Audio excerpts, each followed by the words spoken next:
Hello, today we will dive into an interesting alternative history. What if Dobby became the headmaster of Hogwarts? I hope you enjoy it. All I ask from you is to write in the comments what topic I should make the next video about. Make yourself comfortable, we are starting.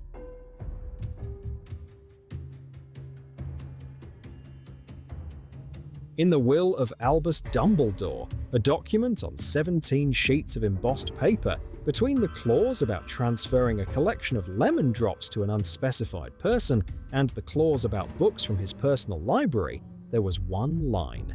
The ministry lawyers read it 3 times, then once more, aloud. Then they called in a goblin consultant because trusting one's own eyes in magical Britain is a task for people with strong nerves. Hogwarts needed a headmaster after the war. The magic of the will, unlike magic in general, is characterized by extreme literalness. It does not understand irony or social unthinkability. If a name is written in the document, it enacts that name. The Goblin Legal School has been based on this for 6 centuries. In the office under the Western Tower, where wizards in silk robes and starry hats had ascended for 1,000 years, a creature the height of a child's waist emerged, in a pillowcase, with ears like those of a medium-sized bat. The portraits of former headmasters were silent for the first time in the castle's history, and this silence was not reverent. It was the silence of people who had seen a cat come to its own funeral. The creature was named Dobby. The reading of the will was taking place in the minister's office. McGonagall sat with a straight back in her usual green robe and assumed that the offer of the headmaster position would come to her within an hour. That's how it usually worked. The trustees, represented by 3 gentlemen in expensive suits, were preparing their candidate, a man from an old family, with the right surname and the right uncle in the Wizengamot. The ministry lawyer, a small, fidgety wizard named Pringle, finished reading the 17th clause and paused. Then he read the clause. Then he read it again, because he thought he had misread it. The position of headmaster of Hogwarts School shall pass to Dobby, the elf, from the moment of my death for the duration of his natural life or voluntary resignation. The office became very quiet. The silence had a quality that occurs only in rooms where 6 people are sitting, and all of them are simultaneously thinking that they must have misheard. McGonagall slowly adjusted her glasses. Read it again. Pringle read it. The goblin from Gringotts, present as a witness, nodded and explained in a dull voice of a clerk who explains the obvious for the 17th time in a week. The wording is tied to the magic of the name. The name is singular. The being is alive. The contract is active. It cannot be circumvented. If someone really wants to try, they can. Gringotts charges 300 galleons an hour for such consultations and warns in advance that the result will be negative. One of the trustees, a man named Parson Burke, laughed. The laugh was short and somewhat inappropriate, like the laughter of people who have just been told that their house has burned down. It's a joke. Albus always loved strange jokes. The goblin looked at him with that special expression that goblins reserve for wizards who do not understand the basics of contract law. He explained that jokes in magical wills are technically impossible. Magic simply does not accept them. The document is certified. The document works. The document is binding. Further questions? In writing, with an attached fee. McGonagall stood up. She said she needed some air. She left. No one followed her. Everyone had their own set of more urgent tasks. For example, trying to comprehend what had just happened. Burke left the office 30 seconds after her, mumbling something about an emergency board meeting. Pringle began gathering papers with the face of a person who's about to go for a drink. Meanwhile, McGonagall headed to Hogwarts, straight to the kitchen. Through the front entrance, down the marble staircase, past a surprised Filch with a broom, down the narrow stairs, through the painting with the pear. The elves parted before her like grass before a scythe. At that moment, Dobby was ironing a pillowcase. She squatted down in front of him, an elderly woman in a green robe on the stone floor of the Hogwarts kitchen, before a house elf with an iron in his hands. From the outside, it must have looked amusing. Dobby, Albus left you a position. The iron fell. Luckily, on his foot, there was a thick fabric pillowcase there. Dobby opened his mouth, then closed it, then opened it again. A clothespin was sticking out of his right ear. He was ironing using the clothespin, which apparently helps elves not to wrinkle the fabric. "What position, Madam Professor?" Headmaster of the school. Dobby looked up at her. Then he looked at the iron on the floor, then back at her, and said, very quietly, very politely, as one speaks to people whose brains may have overheated, "Dobby thinks, Madam Professor, that Dobby misheard." She repeated it. He asked again. She repeated it a third time and added that legally refusing is impossible.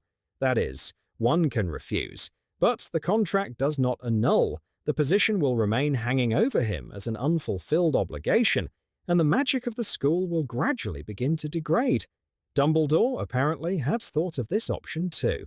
Dobby sat down, right on the floor. The clothespin fell out of his ear. "Dobby is the headmaster." Not a question, not a statement. Just words arranged in the correct order to see how they looked together. McGonagall rose from her squat, slowly, holding onto the edge of the table.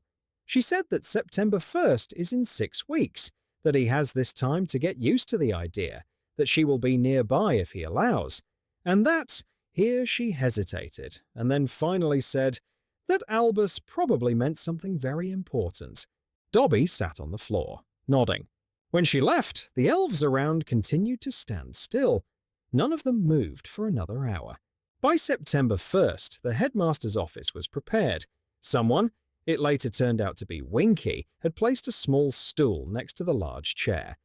Dobby looked at this construction for a long time and said that he would not sit in the chair. The chair was too big. In it, he would look like a small dark dot in the middle of a furniture set. He stood. The sorting ceremony that evening went as usual. The hat sang a song, standard, indistinguishable from last year's, except for one line at the end, which no one remembered. The first years took turns sitting on the stool, and the hat sorted them. Half of the hall was not looking at the newcomers, but at the small figure at the headmaster's table. Half was looking into their plates, very, very carefully, as if there might be instructions at the bottom of the plate on how to live on. The Slytherin table was particularly composed. The children there sat up straight, with faces on which everything their parents had explained to them yesterday and the day before was already written. When dessert was served, the head boy of Slytherin stood up, carefully placed his napkin down, and the whole table rose behind him. They left the hall in formation, not talking, not looking back. At the door, the last of them turned around, but quickly. Dobby watched them leave. He said nothing. There was no welcoming speech that evening. Instead, a short announcement was made. Dobby stood on tiptoe so he could be better seen over the table and announced that classes would follow the schedule tomorrow. The schedule was posted at the entrance to the Great Hall. Good night. The hall dispersed very quietly, quieter than usual, not because it was solemn, but because no one knew how exactly to make noise in this situation, and everyone chose silence just in case. Late at night, Dobby climbed to the director's office for the first time, alone. The staircase recognized him and slowed down the steps. It was a good staircase, it tried. Candles were burning in the office, someone had lit them, and Dobby didn't bother to find out who. He stood in the middle of the room and looked around. The portrait of Dumbledore was smiling, a large, kind, tiredly cheerful smile of a person who has just played a trick on everyone in the world and is watching how they digest it. The other portraits, there were about 40 of them, were all turned to the wall. Someone had turned them around during the day. The worn frames and dust looked back from the backs of the painted directors. Dobby walked around the room along the perimeter. On some portraits, it was visible how their inhabitants nervously shifted from foot to foot behind the fabric. "Hello?" No one replied. Dobby sat on the floor next to the desk. The chair was still too big, and took a small list out of his pillowcase pocket. He had prepared the list in advance. The first line read, "Find out how to talk to portraits if they have turned away." The second, "Find out where the accounting books are kept." The third, "Understand what the word trustees means." The portrait of Dumbledore above the desk chuckled softly. The Board of Trustees convened unexpectedly 4 days after the start of the school year. This was considered a diplomatically delayed meeting. Theoretically, they could have gathered on the evening of September 1st, but even the trustees had some sense of propriety. Although weak, Lucius Malfoy returned to the board. Technically, he was acquitted after the war. Money, connections, a very convincing lawyer, strange amnesia among several key witnesses. This is magical Britain. Such things happen here. So Malfoy returned, and his first action was to add 14 items to the agenda. All 14 concerned inconsistencies. Inconsistency of magical status, inconsistency of educational qualifications, inconsistency with health standards. This item particularly pleased Malfoy. He loved refined cruelties. Inconsistency with traditions, inconsistency with parental expectations, and 9 more varieties of the same. The meeting was held at the Ministry, in a hall with dark wooden panels and a portrait of a long-dead minister who pretended to be asleep during the meetings. Dobby came alone, without assistance, in a clean pillowcase. Under his arm, he held a rolled-up piece of paper. Malfoy presided. Formally, not him, but actually. He read the agenda items, and after each one he paused for the others to grasp the gravity of the issue. Dobby listened without interrupting. When they reached the item about magical education, the main point on which Malfoy hoped to win, Dobby silently unfolded the paper and placed it on the table. It was a certificate of magical education, issued personally by Albus Dumbledore 2 weeks before his death, with the signatures of 4 witnesses. The witnesses were listed: Minerva McGonagall, Phileas Flitwick, Pomona Sprout, Kingsley Shacklebolt. The signatures were certified. The date was marked. The school seal was present. The goblins from Gringotts certified the authenticity with a separate stamp in the corner. Malfoy took the document, read it, reread it, looked up, smiled. Very nice of him. The paper. Papers, as you know, exist to be challenged. Dobby collected the certificate, carefully rolled it up, and placed it under his arm. Malfoy added that the paper was just the beginning, that there was much work ahead to cleanse the school of random phenomena, that the trustees were ready to work as long as necessary, that the board had enough resources and enough time. He said all this with a smile, the kind that Malfoys have been smiling since the invention of Malfoys, a smile in which not a single muscle is engaged in the actual act of smiling. And he was the first to leave. The others followed behind him. Dobby remained seated in the hall for a few more minutes. The portrait of the sleeping minister suddenly opened one eye, looked at the elf, closed the eye again, and continued pretending to sleep. Who knows what he thought? Ministers are a secretive bunch even after death. By December, it became clear that the paper was indeed just the beginning. First, 3 students disappeared. Not disappeared, were taken. Officially for family reasons from 3 different families in 1 week. The first child's grandmother suddenly fell seriously ill, and the whole family had to comfort her at the family estate in Norfolk. The second's father received an assignment in Norway, and the family urgently emigrated. The third simply had circumstances. McGonagall sat in Dobby's office and read these 3 letters to him aloud, in a voice that carried a lot of unspoken words. Norway. Alfred Burke is going to Norway. He has an estate in Wiltshire and an apartment in Paris. Norway. Dobby nodded. He sat on the floor at her feet because he didn't fit in the chair, and the floor was comfortable.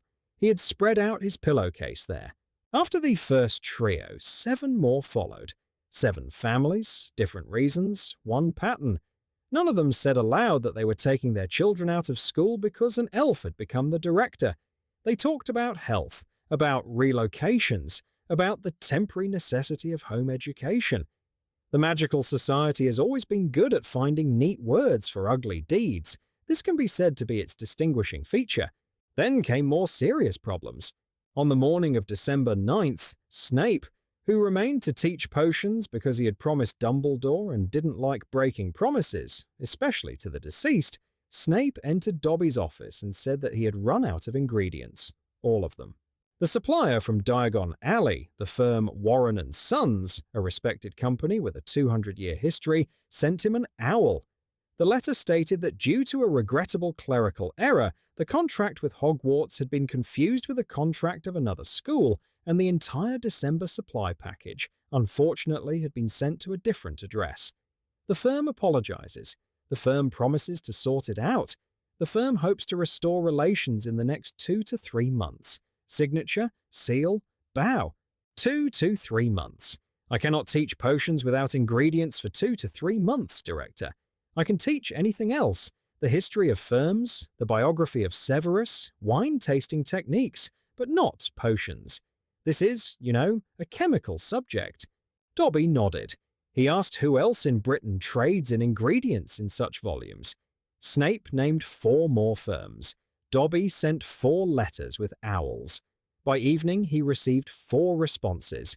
One firm was closed for inventory, the second was fully loaded with other orders, the third asked to wait until spring, the fourth simply did not respond. Meanwhile, an article appeared in the Daily Prophet, not on the front page, on the 4th, neatly, about a certain decline in academic standards at Hogwarts, that a number of parents expressed concern that the ministry might need to pay attention. The signature was of someone named Bertie Huxley. No one had ever heard of Bertie Huxley. 2 days later, a second article appeared, by the same author. 4 days later, a third. Dobby summoned Winky. Winky came, as always, silently, with a towel over her shoulder.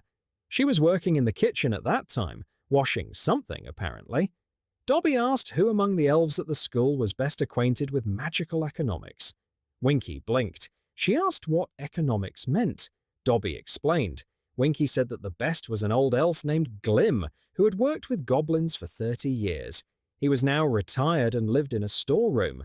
Glim turned out to be a frail creature with one ear and a habit of constantly counting something on his fingers. Dobby invited him into the office, seated him on a small bench, and asked if it was possible to contract for the supply of ingredients directly through goblins without intermediaries. Glim thought for a minute.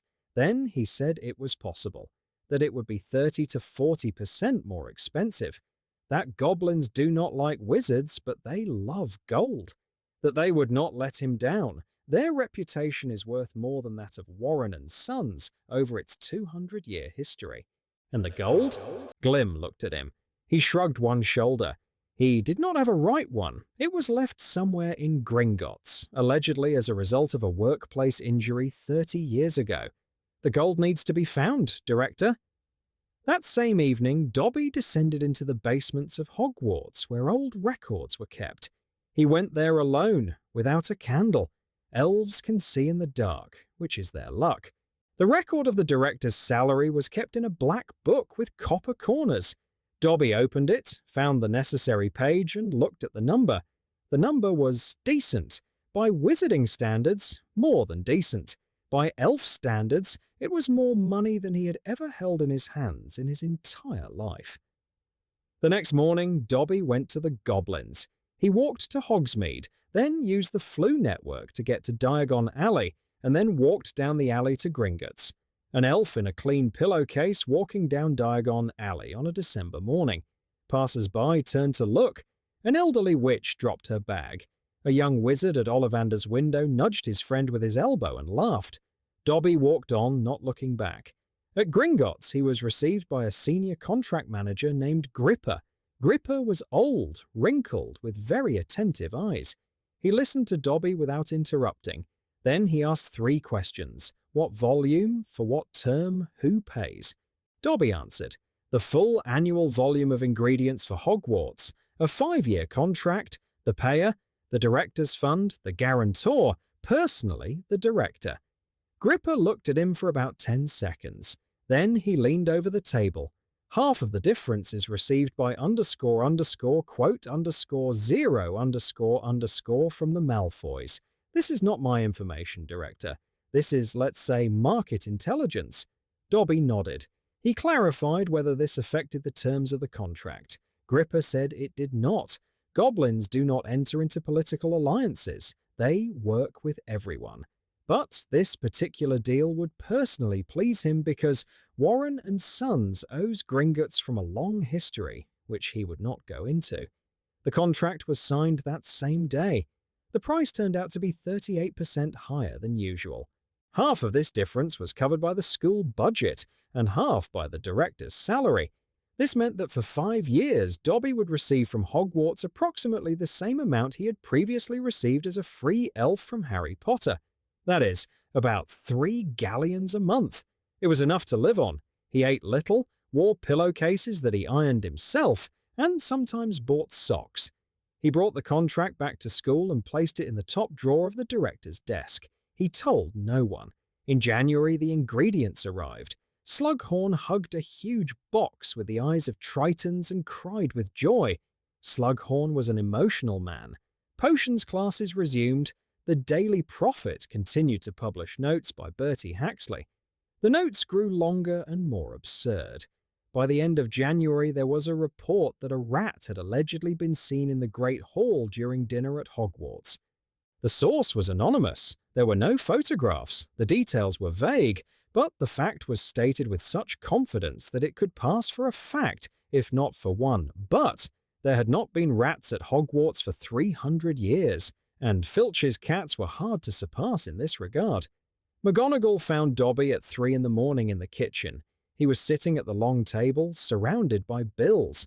Glasses, he had gotten small glasses because the numbers were small, sat at the very tip of his nose. His lips were moving.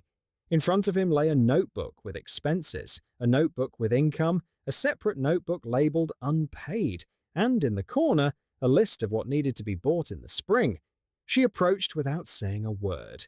She sat down across from him. She looked at him for a long time. Director. He raised his head. The glasses slipped lower. She pronounced that word for the first time, without irony, without formality, simply because it was true. He nodded. He lowered his gaze back to the notebook. 42 galleons for yeast. Is that a lot or a little? She replied that she did not know, that she had never counted yeast. They sat together for another hour. She counted nothing. He counted. Around 4:30 in the morning, Winky brought them both a cup of tea without asking. Winter ended as any winter does, gradually. By March, the trustees stopped sending new complaints, not because they were tired of it, simply because they had already sent all possible complaints, and they needed to come up with the next move. Bertie Haxley disappeared from the Prophet around the same time, without explanation. Perhaps he stopped being paid. Perhaps he was fired. Perhaps there was no Bertie Haxley at all. That was also a possibility. By the end of the first school year, it was clear that the school had survived. This did not please anyone.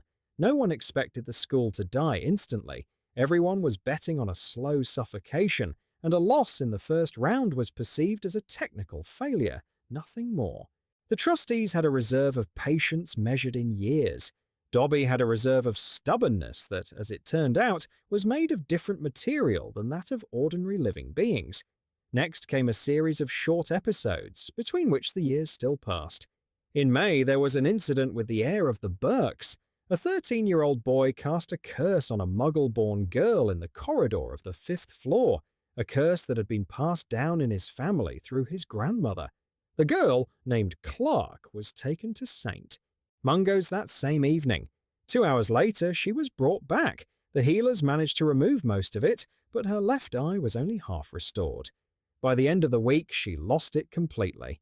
According to the old school rules, in such cases, a reprimand, a fine for the family, and a serious talk with the dean were expected. Possibly a temporary suspension for a week. Dobby expelled the boy that same day. The Board of Trustees convened urgently 48 hours later. The quote one came out with a headline about exceeding authority. The headline was half the front page. At the meeting, Malfoy spoke about traditions, about proportionality of punishment, about how the young heir of the Burkes was going through a difficult time in his family and was not entirely responsible for his actions. Dobby pulled a book from under his arm, an old book in a leather binding with a copper clasp. The Hogwarts Charter of 1387, the original, which had been kept in the director's office and had not been opened for about 200 years. He opened it to the 12th page. He raised his eyes. A pause hung in the hall, shorter than in the minister's office a year ago, but of the same quality. Malfoy looked at the elf with the expression of a person who had been served something on a plate for which he had no utensils. He said that the charter could be contested. Dobby replied that it could, that contesting a charter signed by Salazar Slytherin in favor of the heir of the Burke family was an interesting legal move, that he would be glad to hear how exactly the council planned to do this. He said all this politely, without irony. It seemed that there was no irony in him biologically at all. 2 days later, the boy's mother came into Dobby's office. Without warning, she walked past McGonagall, past Winky, straight to the door. Winky tried to block her way. Winky, at that moment, already considered herself something like a deputy, but the mother shoved her aside with her shoulder. She entered, did not sit down, said a few phrases that are not worth repeating in this scenario. They concerned the elf personally, his origins and his place in the magical society. Then she leaned down and spat in Dobby's face. Dobby stood still. A drop ran down his right cheek. He took a handkerchief out of his pillowcase pocket. He always had a handkerchief, perfectly ironed, and carefully wiped his cheek, folded the handkerchief, put it back in his pocket. Then he said, "Madam Burke, the door opens both ways. You will use it once now." She left. The door closed behind her without a bang. Dobby made it close slowly with a non-verbal gesture, as if someone very calm was closing it. In the corridor, McGonagall met her. What they talked about is not recorded. It is only known that Mrs. Burke never returned to the school after that meeting. The Hogwarts elves rebelled in June. This was unexpected for everyone, including the elves themselves. No one knew in advance that they were capable of it. The Hogwarts elves had not rebelled since the founding of the school. They were quieter, smaller, more obedient than any other house elves in Britain, and this was their main professional pride. But the elf director turned out to be too much even for them. On the morning of June 17th, breakfast did not appear. Empty tables in the Great Hall, clean plates, no bread, no pumpkin juice, no porridge. The students sat and watched. McGonagall stood up, walked to the head table, leaned down to Dobby and quietly asked if he understood everything correctly. Dobby nodded, said he understood, said he would manage. He went down to the kitchen, opened the door. The kitchen was empty. The fire in the hearth burned by itself, magically, without the elves' involvement. Knives, bowls, and rags lay on the tables. There were no elves. They stood in the storeroom, all 40-plus heads, and looked at the floor. The senior elf, named Tinky, stepped forward. He said that the Hogwarts elves respect the director as a director, but the Hogwarts elves cannot prepare food for the elf director. This violates the order of things more than the elves can bear. They apologize. They are ready to be punished. Dobby stood and looked at them. They stood and looked at the floor. He did not say anything to them. Turned around, left the storeroom, closed the door. He took off the pillowcase from his shoulder, remaining in the lower one. Elves usually have a lower one under the upper pillowcase. It's something like underwear. He rolled up his non-existent sleeves, went to the stove. By lunch, he served stewed potatoes with carrots for 700 people, sliced bread, boiled water with lemon instead of juice. There were lemons, no tea, he didn't have time, and apples for dessert. 1. For 700 people, in 3 hours. This was, to put it mildly, not the most varied lunch in the school's history, but it was lunch. By dinner, he added boiled eggs and cheese. The cheese was from a supplier, it didn't need to be cooked. For breakfast the next day, oatmeal, because oatmeal cooks in one large pot and does not require fine work. The elves stood in the storeroom and listened, did not come out. On the second day, Dobby made soup from what he found in the storerooms. The soup turned out strange. He added lentils and turnips because they keep well. The students ate, many even without particular complaints. They saw what was happening and understood that in this situation, complaining about the monotony of the menu was somehow shameful. The Weasley twins, both in their final year, jokingly started serving tables, carrying bread and refilling water. By dinner, a few more upperclassmen joined them. On the third day, by morning, Dobby slept on the kitchen table. He hadn't made it to bed. He fell on the table after brewing the morning oatmeal and fell asleep sitting, then slid down. Winky found him and did not wake him. Winky took a knife, a large kitchen knife for cutting. She approached the table where a pile of unpeeled potatoes lay and began to peel. The elves in the storeroom heard the characteristic sound. A knife on a potato has a very specific sound that no elf could mistake. They stood and listened. Winky peeled. Tinky peeked out of the storeroom. Winky did not look at him. Tinky went out, took another knife, approached another table, started chopping onions. In 20 minutes, everyone was working in the kitchen. When Dobby woke up, pots were boiling on the tables, freshly baked rolls lay, and someone, he did not immediately realize who, was brewing tea. Winky saw that he had opened his eyes, came over and placed a cup in front of him. Winky. Winky shook her head. She said only one phrase. Winky cooks for Director Dobby. And that was it. No explanations as to why she came first, why others followed her. The Hogwarts elves had done a lot of things this year without explanations. It had become a habit. Perhaps they themselves did not quite understand what they were doing and why. Perhaps they realized later when it was already too late to explain. At that moment, Dobby cried for the first time in all his directorship. Not hard, not loudly, just tears came. He did not initially understand why. Then he realized from exhaustion. Exhaustion finally found the right moment and came out. Winky pretended not to notice. By the beginning of the second school year, one thing became clear. The number of applications to the school had doubled compared to usual. This was not an intentional result of Dobby's policy. It was not anyone's result at all. It was just that the magical families of Britain, especially those whose surnames were not listed in the top 10 old tomes with gold embossing, looked at the first year of the elf director's work and drew certain conclusions. Children enter school at 11 years old. By that age, parents already understand everything about the school. And they thought, if this school is no longer controlled by those who have always controlled it, then perhaps it will be easier for our children there. They turned out to be partly right. The number of applications was exactly double the average over the past 15 years. Of these, 2/3 were Muggle-born. The rest were half-bloods and a small number of purebloods from families that either had no position last year or had a position but changed their minds. Among those who changed their minds was, for example, the Greengrass family. Daphne Greengrass by that time was already working at the ministry, and herself told her younger sister that boycotting the school seemed, to put it mildly, unconstructive. McGonagall brought Dobby the lists.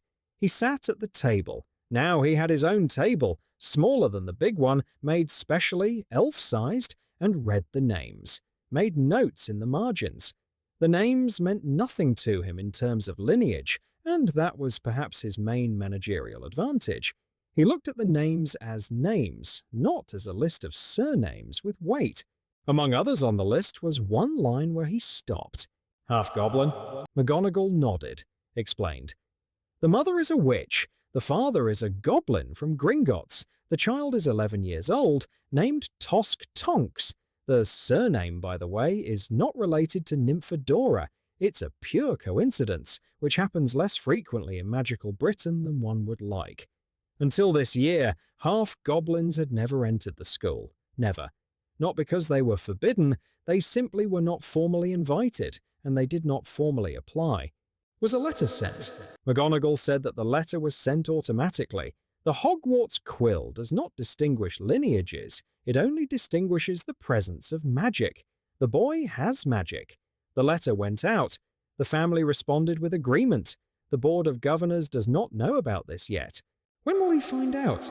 On the first day of the school year, when the boy enters the Great Hall. Dobby nodded. He said preparations needed to be made. The preparations came down to the following. First, Dobby personally wrote a letter to the boy's parents, in 2 languages, English and Gobbledygook. He didn't know Gobbledygook, but Glim did, and Glim dictated the translation. Second, Dobby instructed Winky and Tinky to allocate a separate room in Gryffindor Tower with a door designed for a small child. The boy was below average height and the standard height of doorways might embarrass him. Third, Dobby personally went to Gringotts to speak with the boy's father. The conversation with the boy's father lasted about 40 minutes. What they talked about was not recorded. It is only known that the father, upon leaving the meeting room, nodded to Griphook and said a short phrase in gobbledygook. Griphook later relayed it to Dobby. The phrase translated as, "This elf is not like the others." At Gringotts, this is considered a recognition of very high status. At the same time, Dobby discussed with his expanded management team, which included McGonagall, Winky, Glim, and on Wednesdays, Hermione Granger, who came from the Ministry for Seminars, the introduction of 2 new rules. The first, free education for families without magical income. Not for all poor families, but for families where neither parent earns a living through magic. That is, for those whose parents work in the Muggle economy, or for those with one Muggle-born parent and one Muggle. Funding would come from the Headmaster's Fund, which Dobby had been collecting bit by bit over the past year. Leftover salary, voluntary donations. Hermione organized the first collection at the Ministry, managing to raise 120 galleons from junior staff, and fees for consultations that Dobby provided to several schools in Europe. Surprisingly, he was approached by schools from Switzerland, Norway, and one very small school in Catalonia. The amount collected was small, but it was enough. The second rule, announced at the first staff meeting of the new year, a new mandatory subject called Domestic Magic and Labor would be introduced. 1 hour a week for all courses, including the graduating classes. The program? Washing, cooking, cleaning, mending clothes, basic furniture repair. Without using a wand in the first 2 years, with a wand from the 3rd year. Snape opened his mouth, closed it, opened it again. And who will teach it? I will. 1 hour a week, and Winky. Winky teaches on Mondays and Wednesdays, I teach on Tuesdays and Thursdays, and Tinky on Fridays. Tinky? Tinky mends very well. A discussion arose in the staff room. Not loud, but lengthy. Snape expressed that he did not understand why pure blood boys from old families should learn to mend socks. Flitwick replied that it might be especially useful for pure blood boys from old families to learn to mend socks.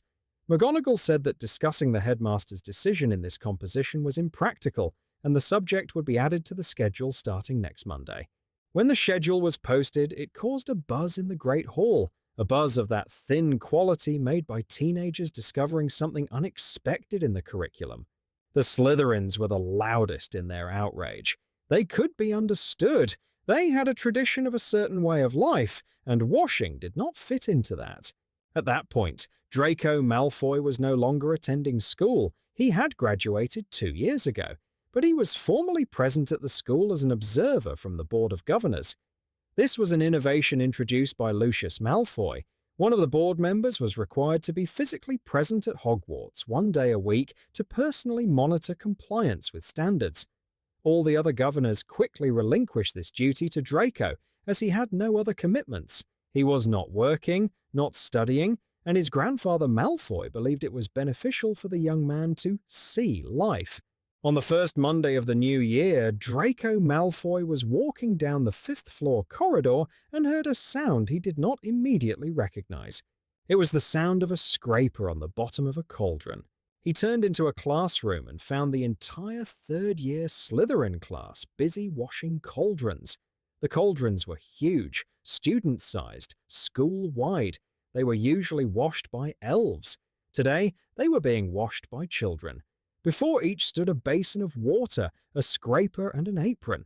The Slytherins looked as if they had been asked to perform a ritual dance at the funeral of a beloved grandmother.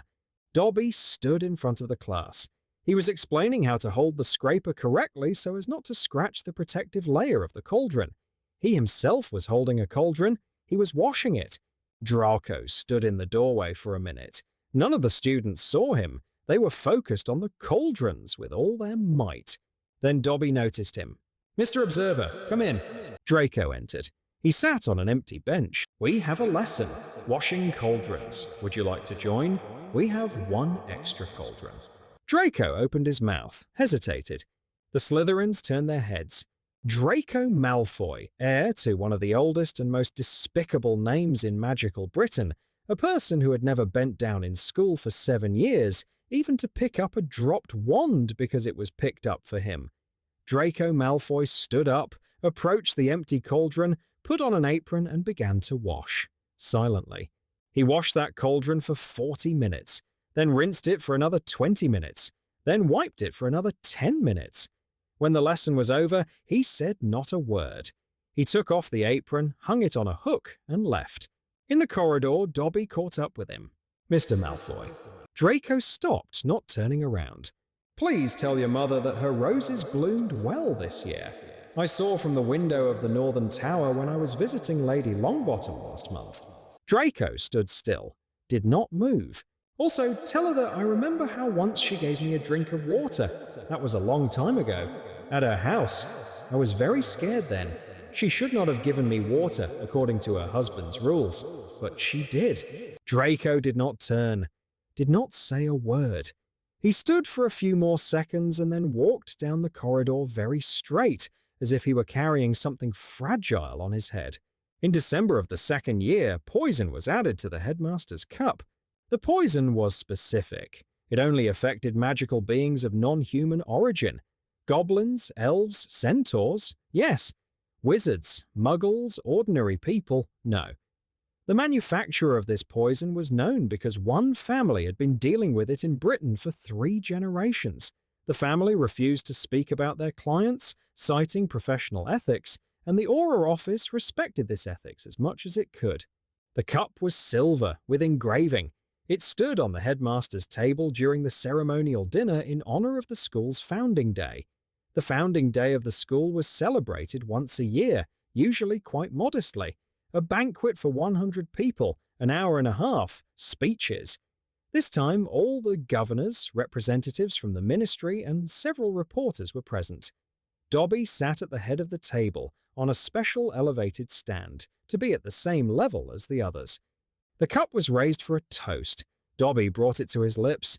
And the portrait of Dumbledore hanging behind the headmaster in this very hall, a portable portrait that was moved to the hall for ceremonial events, that portrait screamed. It screamed loudly, in a way that Dumbledore had never screamed in life, with one short word. "Stop!" Dobby froze. The cup stopped 3 inches from his mouth. The hall fell silent. Dumbledore from the portrait said, already in his usual voice, calm, slightly tired, "Please put it down." Dobby put it down, carefully, not spilling a drop. The Aurors arrived within 15 minutes. The cup was checked on the spot. Yes, poison, the very specific kind. They made a list of those present, questioned the servants, checked all possible approaches to the headmaster's desk. The investigation lasted 3 weeks.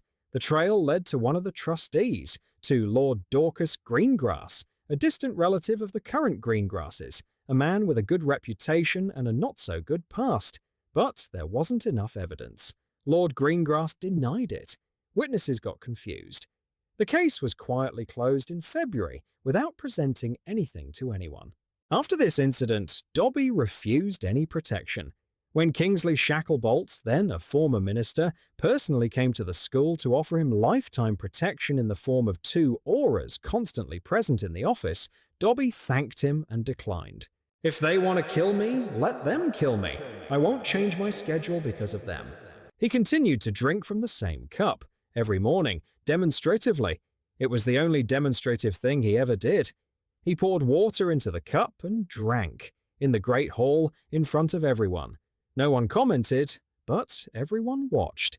A month later, the Prophet published an article. Without a signature, on the 3rd page, small, but for the first time in 2 years, this article about Dobby contained not a single sarcastic word. Just facts, just phrases. The headmaster continues to fulfill his duties. The end of the article. This was more than all the praise could offer. On the night after the article was published, Dobby sat alone in the office. He often sat like this, by the window, on a low stool, to see the lake. The lake at night reflected the stars, and it was visible how sometimes a tentacle of a giant squid emerged from the water. The squid worked on its own schedule, independent of human and elf concerns. The portrait of Dumbledore behind him said something quietly. Dobby nodded without turning around. What exactly the portrait said, no records have survived. It is only known that Dobby sat by the window for a long time after that, until dawn. Thus, years passed. There were 6 of them, between the first year and the graduation of the first full class. During these years, many things happened. A reform of the curriculum, 2 new teaching positions, an expansion of the library by 5,000 volumes. Hermione fought for this from the ministry and succeeded. The house elf law. She introduced it in the 2nd year, and it passed the 2nd reading. She brought a copy of the law to Dobby personally in a red folder, and they sat together in the office for a long time and drank tea. What they talked about is not recorded. Only one thing is known. Hermione asked him what freedom means if you are already free. Dobby thought for a minute. Then he replied that freedom is when you don't have to prove anything to anyone. Hermione wrote this phrase in her notebook and later quoted it at parliamentary hearings without citing the source. In Dobby's office, the portraits gradually turned to face him. The first to turn was Dumbledore himself on the very first night. Then, 1 by 1, 2 by 2, 3 a month, the others turned. Phineas Nigellus Black, Sirius's great-grandfather, a man with a very sour expression even in portrait form, held out the longest. He turned to the wall and did not return for 4 years. In the 5th year, he turned one morning, by himself, without explanation. When Dumbledore asked what caused the change in position, Phineas replied that he was tired of looking at the wall. The wall is boring. The elf, strangely enough, is not boring. And he turned back. An hour later, he turned back again. He remained in a half-turned state somewhere in the 7th year. It became a habit for him. The Sorting Hat sang longer every year. By the 6th year, a stable stanza appeared in its songs. It was known by heart. This stanza spoke of the small who are great, and the great who are not. The Slytherin table listened to it in silence. After the 6th song, they did not leave in the middle of dinner for the first time. In May of the 7th year, after the first full cycle, there was graduation. The graduating class was unusual. Among 37 people, the daughter of Muggle pharmacists from York, the son of Madame Malkin, the daughter of a barrister from Edinburgh, a girl from an immigrant family from Nigeria, the granddaughter of one of the trustees who demanded Dobby's dismissal in the 1st year, and in the 7th year sat in the parents' gallery and applauded, and Tosk Tonks, half-goblin, the first in history. Tosk had not grown much by the age of 17. He was below average height, had large hands like his father, and delicate facial features like his mother. At the graduation feast, he sat between Winky and the head of Hufflepuff. It was the optimal arrangement for him to feel comfortable. Dobby gave a speech. This was the first speech he had given throughout his directorship. The first. It lasted 40 seconds. Timed by the prophet, the correspondent came with a stopwatch. He knew the speech would be short, he was told in advance, but he still wanted to measure it. Dobby said the following. "Thank you for 7 years. You came here when no one was sure the school would survive. The school survived, not because of me, because of you, and because of those who are not here today, but without whom the school would look different. Winky, McGonagall, Glim, many, go." And that was it. The hall stood up. They applauded, standing. The Slytherin table stood up too. Not all of them. 4 or 5 remained seated, but more than half stood up. In the front row stood McGonagall, and she had very wet eyes, but she did not wipe them because she did not like being seen in that state. Winky stood at the door to the kitchen. She did not applaud. It is not customary for elves. She just stood and watched. 12 years after Dobby's appointment, he was still the headmaster. By this time, a new statue had appeared in the vestibule. Not of him. He forbade having a statue of himself during his lifetime, and this prohibition was included in the charter as a separate clause. It was a statue of an unnamed house elf with a broom in one hand. Simple stone, without embellishments, at natural elf size. Under it was a plaque with 2 words. The words were in an old elf language, which only elves could read. The translation of these 2 words was never officially published. Children passed by every morning on their way to the Great Hall. They did not think about it. They jumped over 2 steps, bumped brooms against each other's shoulders, lost textbooks. They no longer knew that once this building was arranged differently, and it was arranged differently, just a long time ago. They no longer knew that once this building was arranged differently, and it was arranged differently, just a long time ago. They no longer knew that once this building was arranged differently, and it was arranged differently, just a long time ago. They no longer knew that once this building was arranged differently, and it was arranged differently, just a long time ago. They no longer knew that once this building was arranged differently, and it was arranged differently, just a long time ago. They no longer knew that once this building was arranged differently, and it was arranged differently, just a long time ago. They no longer knew that once this building was arranged differently, and it was arranged differently, just a long time ago. They no longer knew that once this building was arranged differently, and it was arranged differently, just a long time ago. They no longer knew that once this building was arranged differently, and it was arranged differently, just a long time ago. They no longer knew that once this building was arranged differently, and it was arranged differently, just a long time ago. They no longer knew that once this building was arranged differently, and it was arranged differently, just a long time ago. They no longer knew that once this building was arranged differently, and it was arranged differently, just a long time ago. They no longer knew that once this building was arranged differently, and it was arranged differently, just a long time ago. They no longer knew that once this building was arranged differently, and it was arranged differently, just a long time ago. They no longer knew that once this building was arranged differently, and it was arranged differently, just a long time ago. They no longer knew that once this building was arranged differently, and it was arranged differently, just a long time ago. They no longer knew that once this building was arranged differently, and it was arranged differently, just a long time ago. They no longer knew that once this building was arranged differently, and it was arranged differently, just a long time ago. They no longer knew that once this building was arranged differently, and it was arranged differently, just a long time ago. They no longer knew that once this building was arranged differently, and it was arranged differently, just a long time ago. They no longer knew that once this building was arranged differently, and it was arranged differently, just a long time ago. They no longer knew that once this building was arranged differently, and it was arranged differently, just a long time ago. They no longer knew that once this building was arranged differently, and it was arranged differently, just a long time ago. They no longer knew that once this building was arranged differently, and it was arranged differently, just a long time ago.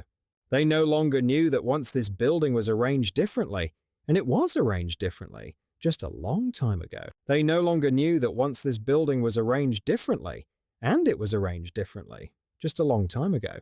They no longer knew that once this building was arranged differently, and it was arranged differently, just a long time ago. They no longer knew that once this building was arranged differently, and it was arranged differently, just a long time ago.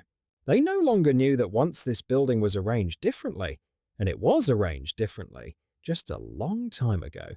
They no longer knew that once this building was arranged differently, and it was arranged differently, just a long time ago. They no longer knew that once this building was arranged differently, and it was arranged differently, just a long time ago.